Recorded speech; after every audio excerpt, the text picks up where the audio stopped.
तो अभी तक हम लोगों ने बात की कि शैशवावस्था की कुछ सामान्य विशेषताएं क्या क्या हैं। अब हम देखेंगे कि शैशवावस्था में होने वाली जितनी भी क्रियाएं हैं या जितने भी परिवर्तन हैं वो एक एक करके कैसे कैसे हैं।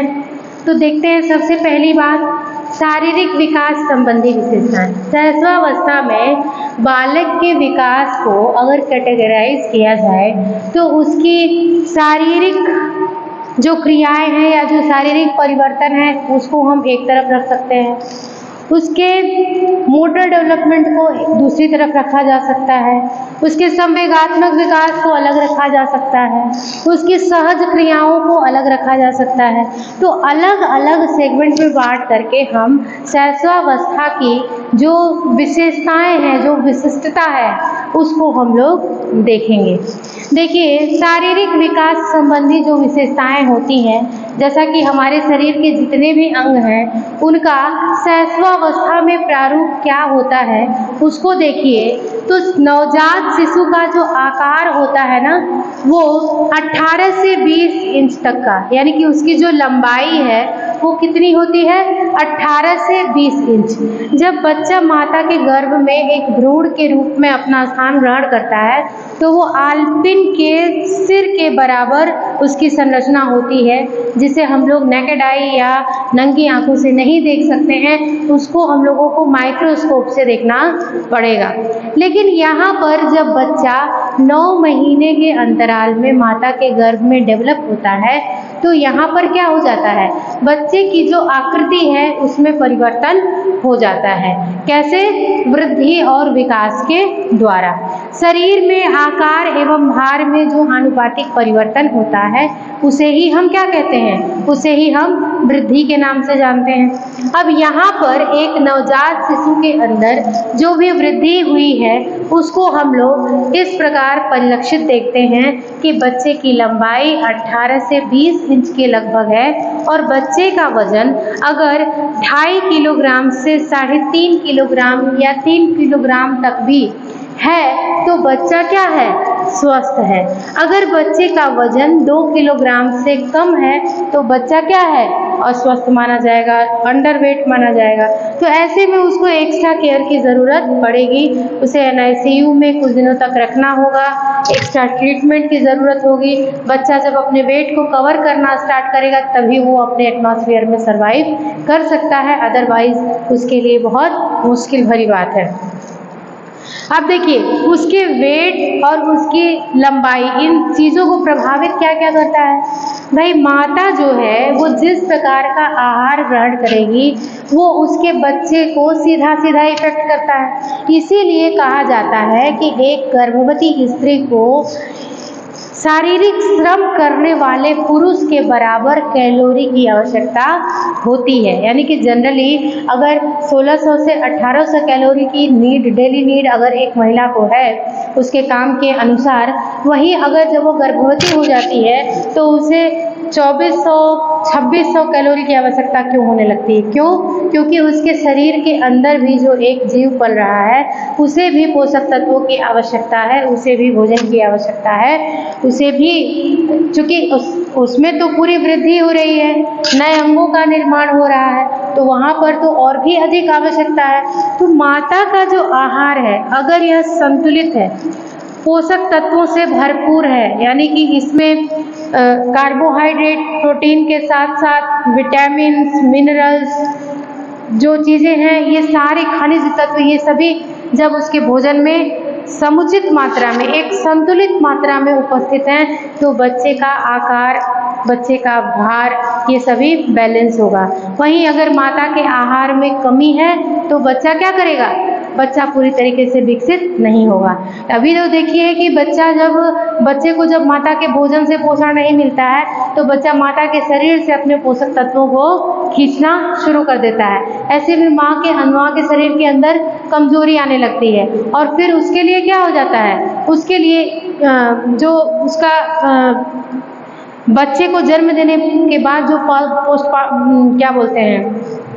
पोस्टपार्टम एज होती है, जो टाइम होता है, उसमें उसको, जो धात्री महिला है, पोस्टपार्टम एज का मतलब क्या, जो धात्री महिला है, जो दूध पिलाने वाली महिला है। जब बच्चा गर्भ में है तब भी वो कमजोर हुई, बच्चे के जन्म देते के समय भी उसको देने के बाद भी उसको पोषण नहीं मिला, संतुलित भोजन नहीं मिला, उसका शरीर और कमजोर हुआ। अब बच्चा दूध पी रहा है, अब और शरीर उसका कमजोर हो रहा है। तो ऐसे में माता के शरीर में भी विभिन्न प्रकार के रोगों को स्थान मिलने लगता है और बच्चे की माँ जो है वो अपने स्वास्थ्य का हनन कर लेती है, उसका स्वास्थ्य खराब हो जाता है। इसलिए गर्भावस्था के समय माता का आहार बहुत महत्वपूर्ण माना जाता है। इसके लिए देखिए हमारे सरकार की तरफ से बहुत सारी योजनाएं भी चलाई जा रही हैं, जिसमें गर्भवती माता के लिए अच्छे भोजन के लिए उसको कुछ धनराशि प्रदान की जा रही है, उसका चेकअप, उसको खाने पीने के लिए सारी व्यवस्था सरकार के द्वारा की जा रही है, ताकि जो माएँ हैं वो कुपोषित ना रहें, वो स्वयं भी कुपोषित ना रहें, जिसकी वजह से उनका बच्चा भी कुपोषित जन्म न ले। तो एक तो ये चीज़ है, माता का आहार प्रभावित करता है। दूसरी चीज़ आर्थिक स्तर, ये दोनों एक दूसरे के डायरेक्टली प्रोपोर्शनल है, क्योंकि जैसा आर्थिक स्तर होगा उसी के अनुसार माता का खान पीन होगा, उसका खाने पीने का स्तर भी उसके आर्थिक स्तर के अनुसार ही होगा। तो अगर आर्थिक स्तर अच्छा है तो माता का खान पीन, माता का मानसिक स्तर, माता की जो आराम करने की जो स्थितियां हैं वो सब कुछ सामान्य होंगी। और अगर आर्थिक स्तर अच्छा नहीं है, माता दिन दिन भर काम कर रही है, माता को फिर भी भोजन करने के लिए अच्छे संतुलित रूप में भोजन प्राप्त नहीं हो रहा है, तो वहाँ पर बच्चे क्या होंगे, वो कुपोषित जन्म लेंगे। अब बच्चे का जन्म क्रम भी इस मामले में पीछे नहीं है, क्योंकि क्या होता है कि जनरली जो पहला बच्चा होता है उसके बाद लोगों का ध्यान, अट्रैक्शन और जो उत्साह होता है वो थोड़ा ज़्यादा होता है। जैसे जैसे धीरे धीरे बच्चों का जन्म क्रम आगे बढ़ता चला जाता है, लोगों में वह उत्साह, वो उत्तेजना थोड़ी कम हो जाती है। तो ऐसे में बच्चे के ऊपर इसका भी प्रभाव पड़ता है। या आप ऐसे कहिए कि पहली बार जब पहले बच्चे ने जन्म लिया तो उसने अपने माता के शरीर से भी पोषक तत्वों का अवशोषण कर लिया। तो अब मान लीजिए माता को कुछ ठीक से खाने पीने को मिल नहीं रहा है, लेकिन कुछ ही दिनों के बाद फिर से गर्भवती अगर हो रही है तो उसका शरीर तो खुद ही कमजोर है। तो ऐसी स्थिति में जो दूसरा बच्चा जन्म लेगा उसको पोषण कहाँ से प्राप्त होगा, वो और भी कमजोर होगा, वो और भी कुपोषित होगा।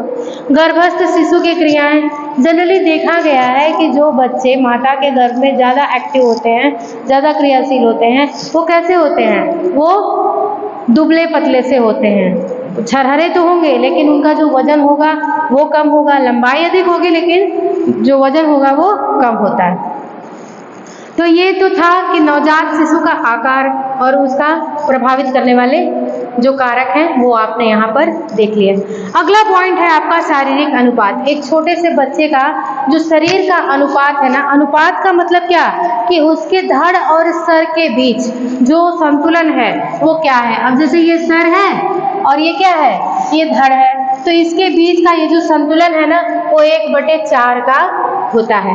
लेकिन यही जब आप देखिए जब बच्चा माता के गर्भ में है तो उस समय क्या होता है, उस समय ये जो सर होता है यही बड़ा होता है और यह जब पूरी तरीके से डेवलप हो जाता है यानी कि 6वें महीने से जाकर के बच्चे के धड़ का डेवलपमेंट तेजी के साथ स्टार्ट होता है। उससे पहले जो सर की आकृति होती है यही बड़ी होती है। लेकिन जब बच्चा जन्म लेता है तो उस समय बच्चे के शरीर का अनुपात 1/4 होता है, बल्कि प्रौढ़ों के शरीर का जो अनुपात है वो 1/7 का देखा गया है। 1/7, 1/8 ऐसा होता है। लेकिन जो बच्चे का अनुपात अगर पूछा जाता है, अगर आपसे क्वेश्चन में ये पूछता है कि एक नवजात शिशु के शरीर का अनुपातिक जो बैलेंस है, जो अनुपात है उसके धड़ और सर का, वो क्या होता है, तो उसे आप कहेंगे कि यह 1/4 का होता है। अगला पॉइंट है कि बच्चे के कुछ विशिष्ट गुण। अब इन दो चीज़ों को देखने के बाद हम बात करने जा रहे हैं कि बच्चे के जो कुछ शारीरिक अंग हैं इनकी विशेषता आखिर ऐसी क्या है जिसमें शैशवावस्था अपने आप को बाकियों से अलग प्रकट करता है। कैसे, जैसे देखिए कि एक छोटा बच्चा होता है ना, इसकी आंखें जो है जब ये जन्म लेता है तो वो कैसी होती हैं? वो जनरली भूरी भूरी सी दिखाई देती हैं। वो बिल्कुल कैसी दिखाई देंगी? भूरी भूरी सी दिखाई देंगी। लेकिन 2-4 दिनों में या मैक्सिमम 15 डेज के अंदर यह कैसी हो जाती हैं? ये अपने वास्तविक रंग में आ जाती हैं। कैसी आ जाती हैं? अपने वास्तविक रंग में आ जाती हैं। चाहे वो काली होंगी, नीली होंगी या हल्की भूरी होंगी, जैसे भी उनके रेटिना का डेवलपमेंट होगा वो, और जो उनके आइरिस का कलर होगा वो कैसा हो जाता है? वो 10 से 15 दिनों में क्लियर हो जाता है। अब बाल देखिए, आंखें समझ में आई। अब दूसरा पॉइंट है आपका बाल। तो सभी जानते हैं कि जो छोटे से बच्चे होते हैं ना, उनकी पूरी बॉडी पर छोटे छोटे रोए फैले हुए होते हैं, या उनका जो सर का बाल होता है वो भी बहुत सॉफ्ट होता है, बहुत मुलायम होता है। उनको बार बार छूने की इच्छा करती है, क्योंकि छोटे बच्चे के शरीर पर जो उनकी त्वचा है ना, वो पूरे रोओं से ढकी हुई होती है। आप देखिए, जिनके घर में छोटे बच्चे हैं वहाँ पर जो दादी होंगी या जो भी उनका मालिश करती हैं, वो ये कहती हैं कि छोटा बच्चा है ना, इसलिए पूरा रोआ रोआ सा है। जब अच्छे से रगड़ के मालिश करेंगे तो इसका रोआ भी पूरे शरीर से निकल जाएगा। ऐसा क्यों बोलती हैं? क्योंकि बच्चे की जो स्किन होती है वो बहुत सॉफ्ट होती है। कैसी होती है? बहुत सॉफ्ट होती है। और जब बच्चे के शरीर पर तेल और उपटन के साथ उसकी मालिश की जाती है तो उससे निकल के उसकी स्किन की जो कहते हैं कि परत है वो धीरे धीरे मोटी होने लगती है, वो थोड़ी रिजिड होने लगती है। रिजिड का मतलब वो थोड़ी स्ट्रांग होने लगती है और मजबूत होने लगती है, और उसका जो छोटे छोटे बाल उसकी बॉडी पर पूरी तरीके से कवर अप होते हैं, वो धीरे धीरे निकलना शुरू हो जाते हैं। अब देखिए, बात गर्दन की करें तो आप लोगों ने छोटे बच्चों को देखा होगा, उनको ऐसा लगता है जैसे कि उनकी बॉडी में गर्दन है ही नहीं। उनका पूरा जो चेहरा है वो उनकी बॉडी से बिल्कुल चिपका हुआ होता है। उनके कंधे क्या होते हैं? कंधे दुबले पतले बिल्कुल सटे हुए से रहते हैं, और उनकी पूरी बॉडी में उनके जो पेट है वही दिखाई देता है, क्योंकि जो थोड़ा सा पेट ही होता है जो थोड़ा सा अपना लंबा स्ट्रक्चर लिए है। बाकी सब क्या लगता है कि पूरा शरीर उनका जो है वो हम देखते हैं कि उसका गर्दन और उसका जो धड़ है, ये दोनों क्या हैं? एक दूसरे से बिल्कुल जुड़े हुए से प्रतीत होते हैं। अब बात करेंगे कि इनकी मांसपेशियों की। तो बच्चों की जो मांसपेशियां होती हैं ना, वो बहुत ही मुलायम होती हैं, बहुत छोटी छोटी मांसपेशियां होती हैं, और उनके ऊपर शिशु का बहुत अधिक नियंत्रण नहीं होता है। पैर और गर्दन की जो मांसपेशियां होती हैं वो अन्य मांसपेशियों की अपेक्षा थोड़ी कम विकसित होती हैं। अब जैसे देखिए, इसीलिए कहा जाता है कि बच्चे की जो पैर होता है वो क्या होता है, वो बच्चा अपना बार बार अपना पैर चला रहा होता है। जितना ही वो पैर चला चला के खेलता है उतना ही उसके शरीर की मांसपेशियां क्या होती हैं? मजबूत होती हैं। ठंडी के दिनों में छोटे बच्चों को तेल लगा करके धूप में लेटा दिया जाता है। क्यों? क्योंकि उसके शरीर में जितना तेल एब्जॉर्ब करता है वो डायरेक्टली उनके मांसपेशियों को क्या कर रहा है? मजबूती प्रदान कर रहा है, उनको स्ट्रांगनेस प्रदान कर रहा है। अब बात हड्डियों की करेंगे कि हड्डियां क्या होती हैं। तो छोटे बच्चों की जो हड्डियां हैं वो क्या होती हैं? वो कार्टिलेज की बनी होती हैं, क्योंकि जब तक बच्चा गर्भावस्था में होता है उसको उतना प्रॉपर कैल्शियम अभी तक अवेलेबल नहीं है कि उसकी हड्डियों में क्या हो? कठोरता आए। तो जब बच्चा माता के गर्भ से बाहर आने के बाद जो शैशवावस्था होती है उसमें बच्चे को दूध के साथ साथ जो विटामिन डी है वो भी सूर्य का प्रकाश जब मिलना प्रारंभ हो जाता है तो उससे जो कैल्शियम का अवशोषण है वो हड्डियां प्रॉपर कर पाती हैं। देखिए, यहाँ पर एक कॉन्सेप्ट को समझिए कि जो कैल्शियम होता है ना, कैल्शियम का एब्जॉर्प्शन विटामिन डी के अभाव में होना संभव ही नहीं है, और इसीलिए जब बच्चा माता के गर्भ से बाहर आता है उसको रोशनी मिलती है, उसको सूर्य का तापक्रम प्रभाव जो ताप है वो उसको मिलता है, उससे विटामिन डी का अवशोषण वो करता है, और वो दूध के माध्यम से जो कैल्शियम ले रहा है उस दोनों के मिक्सचर से उसकी हड्डियों में कैल्शियम की जो ज़रूरत है उसकी पूर्ति हो जाती है, और बच्चे की हड्डियां क्या होने लगती हैं? मजबूत होने लगती हैं। त्वचा की बात करें तो आप सभी को पता है कि छोटे बच्चों की त्वचा जो है वो बहुत कोमल होती है, उनकी त्वचा, उनका जो त्वचा का लेयर है वो इतना ट्रांसपेरेंट होता है कि अगर छोटे बच्चे को ऐसे छू दीजिए तो उनके चेहरे से ऐसे लगता है कि जैसे खून निकल आएगा, ऐसे बिल्कुल इतनी सॉफ्ट स्किन उनकी होती है। तो त्वचा जो है वो पहले तो इतनी सॉफ्ट होती है, दूसरी चीज उनका जो रंग होता है ना, वो अभी जब बच्चा जन्म लेता है तो उस समय प्रॉपर क्लियर नहीं होता है कि बच्चे का रंग क्या है।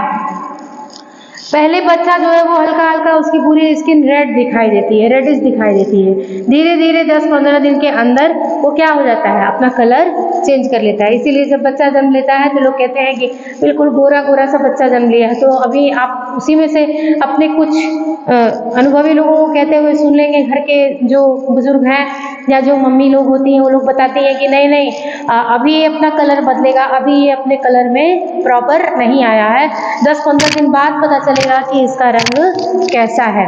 तो ये है त्वचा के बारे में। अब दांत सभी जानते हैं कि छोटे बच्चे जब जन्म लेते हैं तो उनके मसूड़ों में दांत नहीं होते हैं। दांत कब निकलते हैं? 6 से 8 महीने के अंदर पहली बार बच्चों के दूध के दांत निकलते हैं, जिसको हम लोग क्या कहते हैं, जिसको हम लोग क्या कहते हैं कि वो अस्थायी दांत हैं, जो 6 से 8 महीने के बीच में निकलते हैं और 5 से 7 साल के बीच में वापस फिर से टूट जाते हैं, टूटकर स्थायी दांत बच्चों में निकलते हैं।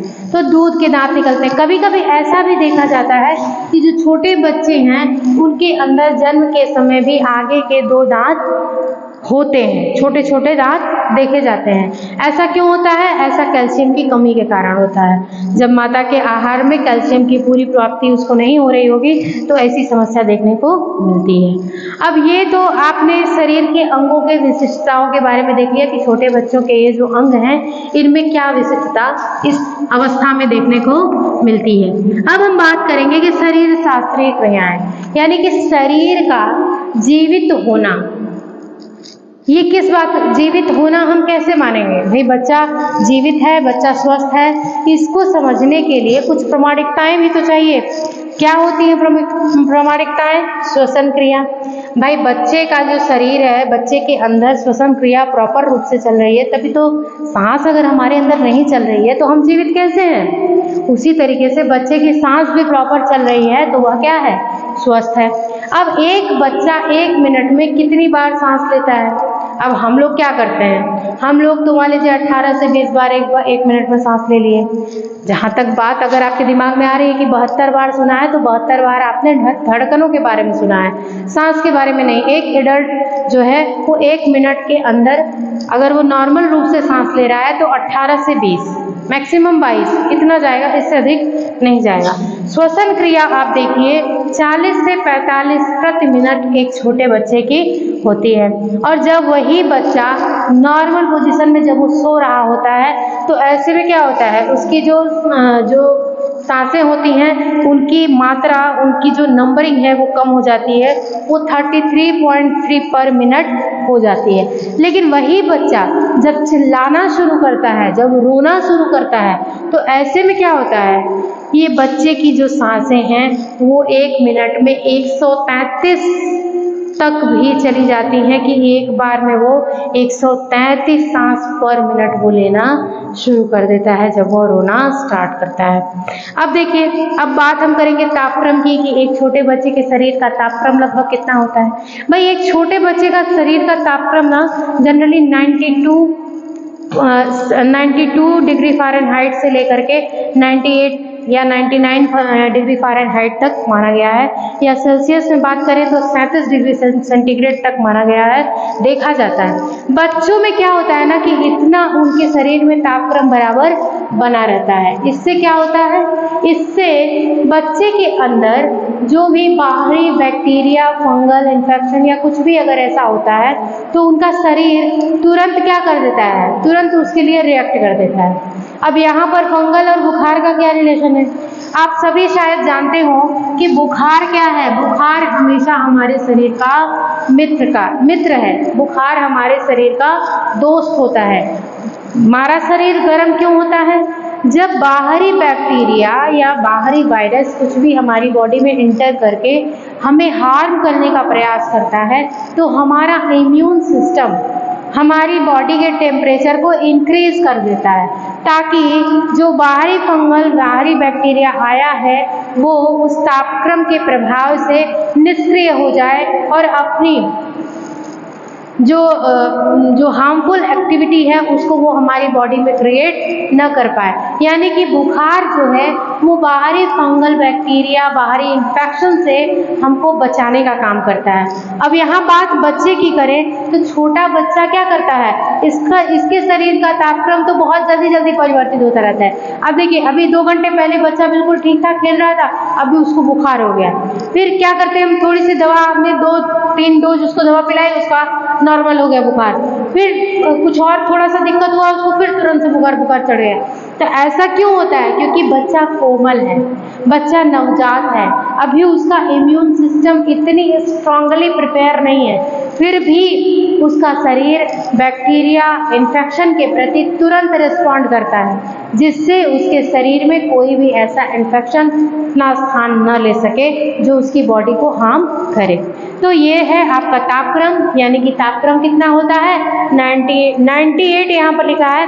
जनरली ये 92 से लेकर के 99 डिग्री फ़ारेनहाइट के बीच में ये बराबर बना रहता है।